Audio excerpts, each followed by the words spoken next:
Don't really tell you anything. That's the problem with the mainstream media. They cover the important stories individually. They haven't put it all together. Quite frankly, it's because I don't think they even see it. For instance, there's a few stories that they're covering today, but they're covering them separately. And really, once you put them all together, you understand why they're all happening. And let me show you what they are. First piece of the puzzle. Today, President Obama hosted an economic summit where he talked about trying to cut the current deficit from $1.3 trillion to $533 billion by the end of his term.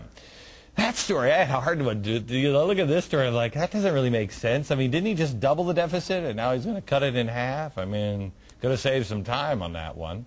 But that is only said by somebody who wouldn't understand the next piece of the puzzle. Why is he doing it? Well, while Obama was spending $787 billion here at home, Hillary Clinton got on a little airplane and, you know, she went over to China, hat in hand, to try to convince them, please buy our debt. We'd like more, please. She said, quote, we're truly going to rise or fall together. Well, this story made the rounds, but unless you know the next story and the last one, it doesn't really make sense. Next piece of the puzzle. Last week, one of China's leaders revealed that Hillary Clinton is exactly right, and he cannot stand it. He was so frustrated about our financial mismanagement that he said, and this is an actual quote, we hate you guys, but there's nothing much we can do, end quote. And now, the last piece of the puzzle. Hey, maybe you should buy some gold. Gold is hovering around $1,000 an ounce, which is in striking distance of a world record. After all, we're going for the gold. It means one of two things. Either people don't trust that the dollar is going to keep its value due to our spending. Gee, maybe we should cut the budget. Oh, that sounds like the first story. Or they don't believe the U.S. can stop the inevitable consequence of running our printing presses 24/7, which would be massive inflation. Wait a minute, that sounds like why Hillary Clinton might have gone to China. Put the puzzle together, and the picture becomes clear. Time is running out. And the key to all of this is China. How much time is left? Well, here's why I say all of this.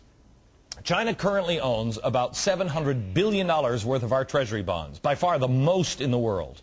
And though the Chinese haven't said that they completely stopped buying our debt, they haven't actually said they wouldn't. You know, as long as the bonds continue to offer the best combination of value, low risk, and liquidity. That's what the economic summit was held today, why Hillary Clinton went to China, why the price of gold is there, because if it all holds, it'll be fine, but nobody's thinking that it will. Most economic experts say that China, well, they've got to continue to buy our debt. I mean, geez, they need us. Oh, really? At least in the short term, maybe that's true.